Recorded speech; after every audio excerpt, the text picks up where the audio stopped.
আল্লাহর ওলিদের সাধনা কেমন, তারা আল্লাহকে পাওয়ার জন্য গভীর জঙ্গলার মধ্যে চলে যাইতো, কারণ সেখানে নীরবে নির্জনে আমার আল্লাহকে ডাকতে পারতো। নীরবে নির্জনে আমার আল্লাহ পাকে খুশি করার জন্য, সন্তুষ্ট করার জন্য নামাজের মুসল্লার মধ্যে তারা সিজদায় পড়ে কাঁদতো। জোরে সোরে কন্যা সুবহানাল্লাহ, আর একটু জোরে জোরে কন্যা সুবহানাল্লাহ। আমি এই কিছুদিন আগে মাহফিলে গিয়ে বলেছিলাম, আমি সিলেট মাহফিলে গিয়েছিলাম। মুড়ার বন যখন আমি গেলাম, সেখানে যাইয়া দেখলাম 120 জন অলির মাজার। সুবহানাল্লাহ।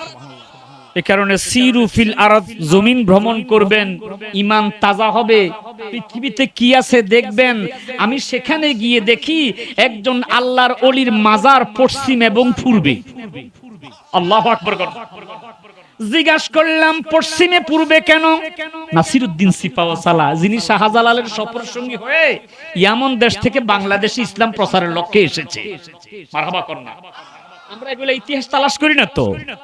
ইতিহাস তালাশ না করার কারণে আমাদের ঈমানের মধ্যে ঘাটতি। খাদেম সাহেব বলল, হুজুর আমি নাসিরউদ্দিন সিপাহসালার বংশধর।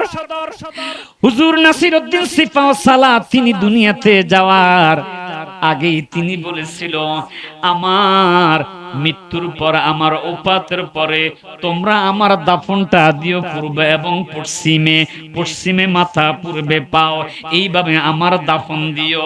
তো হুজুর যখন ওফাত হলো, পর্দা করলো, এবার শরীয়তের আলেম ওলামারা কয় না, এটা হতে পারে না।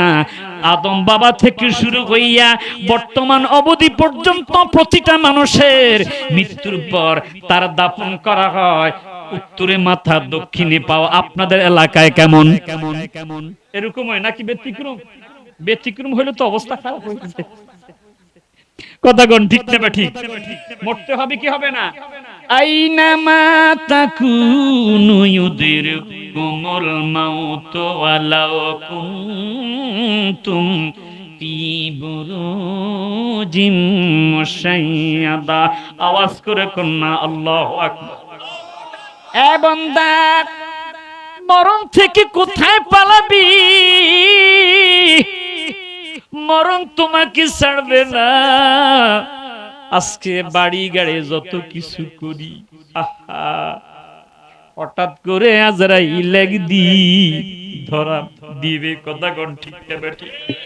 তাই মাঝে মাঝে বলি, আমার মরণের কতদিন বাকি আমি জানিলাম না গো আল্লাহ। মরণের কতদিন বাকি বলেন, মরণের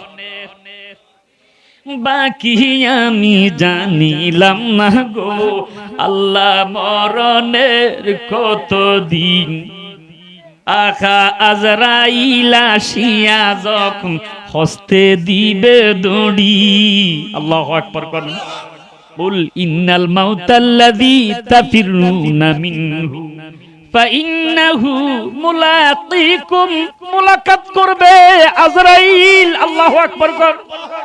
আর একটু জোরে করুন আল্লাহু আকবার। ওই আজরাইলের সামনে একদিন হাজির হতে হবে কি হবে না?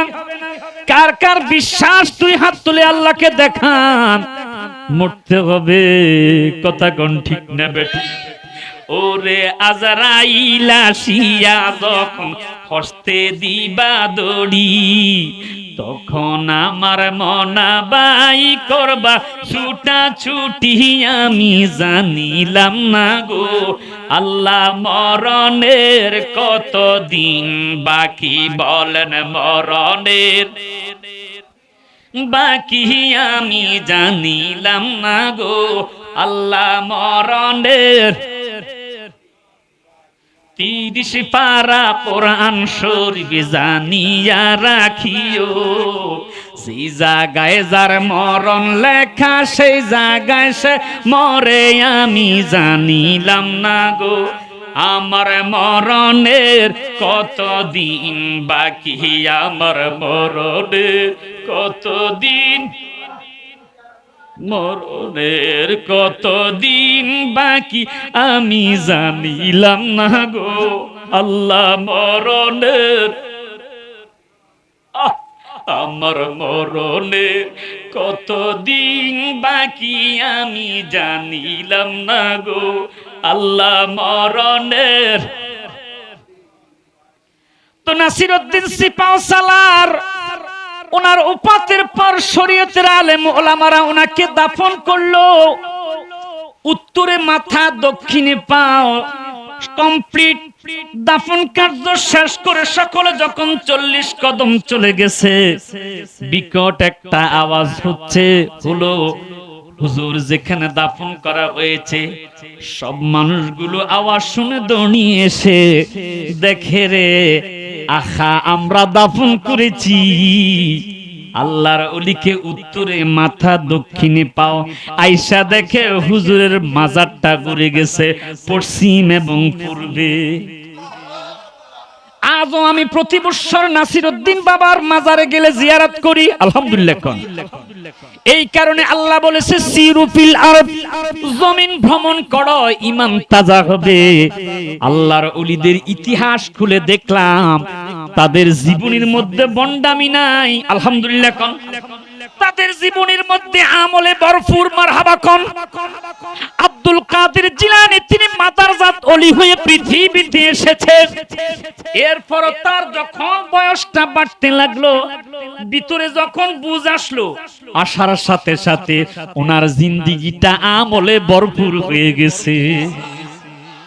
জীবনের প্রথম সূত্রেই তিনি মুক্তবের মধ্যে গেল। আহা, মায়ের কেমন আদর্শ, বাবার কেমন আদর্শ। ওনার মাও ছিল 18 পারা কোরআনের হাফেজা, মারহাবা। ছোট্ট মানুষ আব্দুল কাদের জিলানীর বয়স যখন 6, ও বন্ধুরে ওনার মাঝে কিন্তু কেরামত প্রকাশ পেয়েছে। বাবার মৃত্যুর পর মা একদিন ডাক দিয়ে বলল, বাবা গোয়াল ঘরের মধ্যে যে গরুটা আছে এই গরুটাকে নিয়ে তুমি মাঠে ঘাস খাওয়াইতে নিয়ে যাও। মায়ের অর্ডার মতো, মায়ের হুকুম পাইয়া আব্দুল কাদের জিলানী তিনি গোয়াল ঘরের মধ্যে গেল। মায়ের হুকুম পালন করা দরকার আছে না নাই? আমার সমাজের মধ্যে দেখেন এমন কিছু কুলাঙ্গা সন্তান আছে যারা মাকে বুড়ি বলে, বাবাকে বুইড়া বলে। আসেনি নাকি আমি ভুল বলতেছি? ওয়াকাদা রাব্বুকা আল্লা তা'বুদু ইল্লা ইয়্যাহু ওয়া বিল ওয়ালিদাইনি ইহসানা। আপনাদের কি মনে কষ্ট লাগতেছে বাবা? আমি কিন্তু কোরআন হাদিসের ওয়াজ ছাড়া ওয়াজ করব না। যদিও তরিকতপন্থী কিছু আপনারা কথা দিয়েছেন আউলিয়া কেরামের জীবনী থেকে, আমি এরই মাঝে কিছু আমলের কথা বলবো, মা বাবার খেদমতের কথা বলবো, নামাজের কথাও বলবো। দরকার আছে না নাই? আওয়াজ করে বলেন, দরকার আছে না নাই? মা বাবার খেদমত করা ফরজ, মা বাবার খেদমত করা ফরজ। তুমি যদি নফল নামাজে দাঁড়াও, মায় যদি ডাক দেয় সাথে সাথে নফল নামাজ ছেড়ে দিয়ে মায়ের ডাকে সাড়া দেওয়া তোমার জন্য ফরজ। বন্ধুরা আমার,